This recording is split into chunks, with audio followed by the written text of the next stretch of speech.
கிறிஸ்துவுக்குள் அன்பான தேவ பிள்ளைகள் உங்கள் ஒவ்வொருவரையும் ஆண்டவராகிய இயேசு கிறிஸ்துவின் நாமத்தினாலே வாழ்த்துகிறோம், வரவேற்கிறோம். இன்று காலையில் ஒரு தெய்வீக தொடுதல் மூலம் உங்களை சந்திப்பதில் மிக்க மகிழ்ச்சி அடைகிறோம். வேதத்தில் ஒரு வேத வசனத்தை நாம் வாசிக்க கேட்போம்.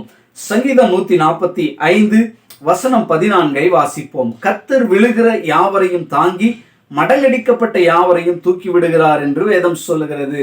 அப்படி என்றால் நாம் விழுந்து போகக்கூடியதான சூழ்நிலைகள் என்பது மனிதனுடைய வாழ்க்கையிலே தவிர்க்க முடியாத ஒரு காரியமா இருக்கிறது. மனிதனுடைய வாழ்க்கையில சில நேரத்திலே அவன் விழுந்து போகக்கூடியதான சூழ்நிலைகளும் இருக்கிறது. ஆனால் வேதம் என்ன சொல்லுகிறது?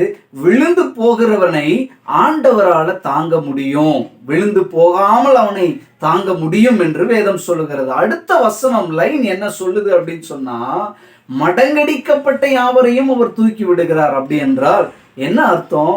ஒருவேளை நம்முடைய வாழ்க்கையில நம்ம விழுற மாதிரி இருந்தாலும் அதை தாங்கி பிடிப்பதற்கும் தேவனால முடியும். ஒருவேளை நம்ம விழுந்து போயிடவங்களாக, நொறுங்கி போனவர்களாக, உடைக்கப்பட்டவர்களாக இருந்தாலும் அதிலிருந்து மீண்டும் நம்மை தூக்கி விடவும் முடியும். ஆகவேதான் இந்த தலைப்பை நான் என்ன கொடுத்திருக்கிறேன்னு சொன்னா, நம்மை தூக்கி எடுக்கும் நம்பிக்கை அப்படின்ற ஒரு தலைப்பை நான் உங்களுக்கு கொடுத்திருக்கிறேன். கீழே அன்பு தேவ பிள்ளைகளே, இந்த கால வேளையில சோர்ந்து போகாதீங்க. ஆண்டவர் இருக்கிறாரு உங்களை தூக்கி விடுவதற்கும் உங்களை தூக்கி எடுப்பதற்கும். ஒருவேளை பாரங்கள் மூலம், கஷ்டங்கள் மூலம், கண்ணீர் மூலம், வேதனையின் மூலம், சோர்வுகள் மூலம் உங்களுடைய வாழ்க்கையில நீங்க மடங்கடிக்கப்பட்டவங்களா இருக்கிறீங்களா? வேதம் சொல்லுகிறது, மடங்கடிக்கப்பட்ட யாவரையும் தூக்கி விடுகிற ஒரு தேவன் நமக்காக இருக்கிறார். தூக்கி விடுகிற தேவன் நம்மோடு இருக்கும் போது துவண்டு போக வேண்டாம், துன்பத்தில் ஆழ்ந்து போக வேண்டாம். கர்த்தர் தொடர்ந்து உங்களை வழி நடத்துவார். ஜெபிப்போம். அன்பின் பரலோக பிதாவே, இந்த கால வேளையிலும் ஆண்டவரே, இந்த வசனத்தின் அடிப்படையில நீர் விழுகிற யாவரையும் தாங்கி பிடிப்பதற்கும் உமக்கு வல்லமை இருக்கிறது.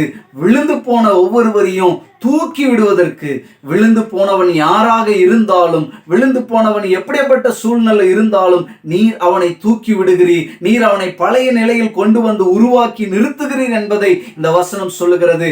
அப்படி இந்த வசனத்தை கேட்டு கொண்டிருக்கிற ஒவ்வொரு பிள்ளைகளுடைய வாழ்க்கையிலும் ஒருவேளை விழுந்து போகிற நிலைமையில் இருந்தால் அவர்களை தாங்குவீராக.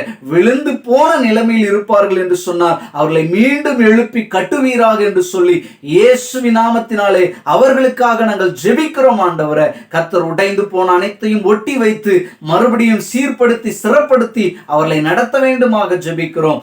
திருக்கரத்தில் ஒப்பு கொடுக்கிறோம். ஆசீர்வதியும். இயேசுவின் நல்ல நாமத்தில் வேண்டிக் கொள்கிறோம் பிதாவே. ஆமேன், ஆமேன்.